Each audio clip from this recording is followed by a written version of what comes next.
Ten awesome extinct animals. The world was once filled with some absolutely incredible creatures. Thousands of years ago, massive and strange beasts roamed the planet. Most were so huge that they would tower over a man's head.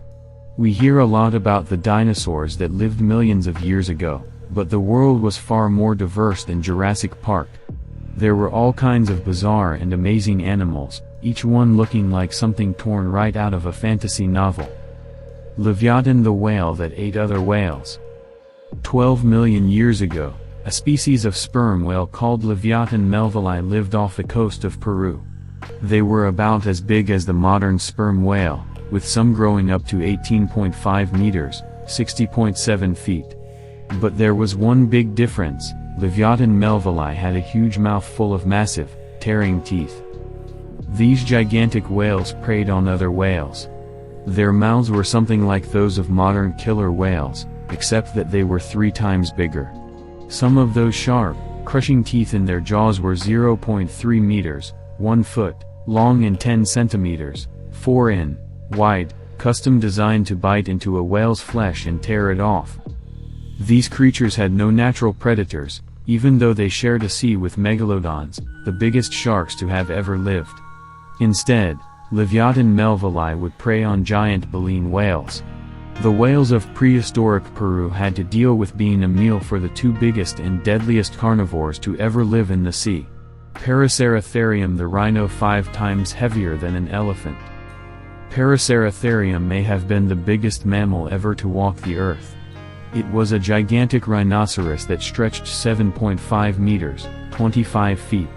Its shoulders towered 5.5 meters, 18 feet, above the ground, but its craning neck could bring the whole creature up to an incredible height of 8 meters, 26 feet. More imposing than its height, though, was its weight. The biggest ones would grow to 5 times the mass of a modern elephant. Paraceratherium didn't have horns, but it was so big that it barely needed them. Inside its mouth was a set of teeth so huge that they've been compared to an elephant's tusks. Paraceratherium also had a gigantic tongue that it used to rake trees clean with a single lick. Until recently, this creature was the undisputed largest mammal to ever walk the earth, and it may still be. But it now has a competitor. Based on bone fragments, there's a theory that an ancient Asian elephant called Paleoloxodon pneumaticus may have been even bigger. Nobody's ever found a full skeleton of one of these elephants, but their thighs alone were nearly as big as a full-grown man. Cygnus falconeri, the giant swan. The island of Malta was once home to some of the strangest sights in the animal kingdom. Hundreds of thousands of years ago, in the Middle Pleistocene era, the island was filled with pygmy elephants that were dwarfed by massive swans. Those swans, called Cygnus falconeri, were huge. They had wings that stretched 3 meters, 10 feet. They were so big that they were incapable of getting themselves up into the air.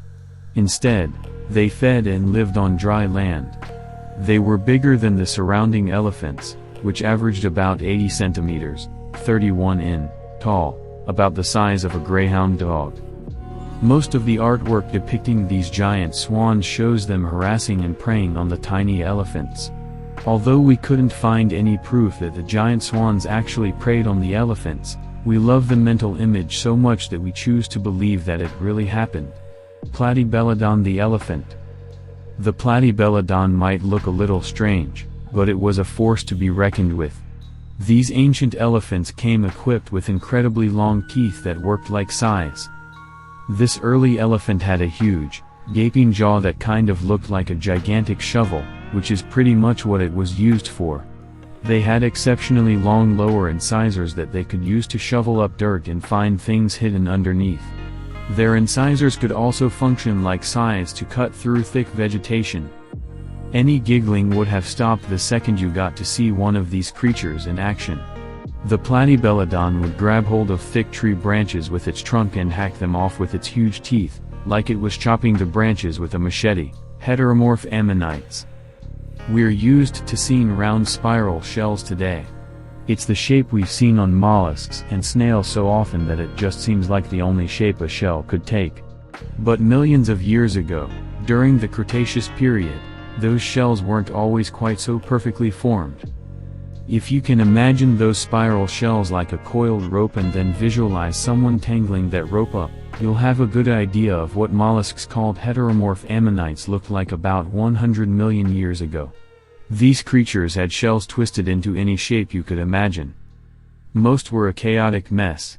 A genus called Nipponites had twisted shells that looked like tangled balls of string or a pair of headphones that had been in someone's pocket for too long. Besides looking strange, they were probably also incredibly inconvenient. Scientists aren't even sure how they managed to get around while dragging those things behind them. A handful, though, were downright beautiful. Heliocera's heteromorph ammonite was an ancient mollusk with a shell shaped like a spiral staircase ascending into the air. Garganornis, the big angry goose. In ancient Italy, there was once a giant goose called the Garganornis balmani, and if you've ever been chased by a modern goose, you'll understand why this was a creature worth being afraid of. The Garganornis was a 23 kilogram, 50 pound, beast with massive wings that it used to beat up other animals rather than fly. Its wings were full of sharp, bony knobs that were specially designed to slap other animals in the face. Garganornis didn't necessarily go out looking for fights. It was a flightless herbivore that spent most of its time looking for plants to eat on dry land. While doing so, it might be attacked by some predatory bird that would swoop down and try to eat Garganornis. Probably the only meal found by the attacker was a hard-knuckle sandwich from the Garganornis's massive, bony wings. Hoplotomyrix, the five-horned deer. Living right alongside those big, angry geese was an animal that would have fit in perfectly with every mythological creature, the Hoplotomyrix, the five-horned deer. By all accounts, the Hoplotomyrix would have looked a lot like a modern deer. It would have been a bit bigger and had longer legs. Some even described these creatures as giraffe-like. But all those subtle differences would have been easy to overlook next to its strange, jutting horns. In addition to the two horns that sit atop the head of a modern deer, the Hoplotomyrix had a second pair of smaller horns curving out above its eyes. And then it had a great, big one protruding from the center of its skull. Its teeth jutted out, too. Its canines, which flared out like curved swords, were so big that they would hang out of the side of the creature's mouth even when its lips were sealed. Together, these features created an effect as majestic as it was terrifying. The horns looked almost like a crown resting on Hoplotomyrix's head.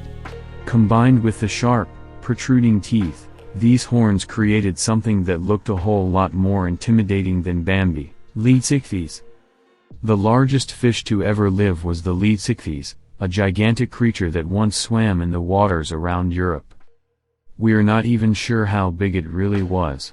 Nobody's ever found a full skeleton of Leedsichthys, so we can only make our best guess. However, even some of the most conservative estimates put the creature at about 17 meters, 56 feet, long, larger than a school bus. Some wilder estimates suggest that Leedsichthys was even bigger than a blue whale. The bigger than a school bus theory is the more likely one, but even that makes Leedsichthys the biggest fish ever to swim the Earth's waters. These animals were so big that the gill rockers in their mouths have been mistaken for the jaws of dinosaurs. Incidentally, dinosaurs were their natural predators. Leedsichthys lived millions of years ago in the Mesozoic era, and it's believed that a dinosaur would gnaw down on a gigantic fish the size of a small house every now and then. Arsinoitherium, the double-horned. The Arsinoitherium would have been an intimidating animal to see face to face. It looked like a rhinoceros, except that it had two massive horns jutting out of its nose.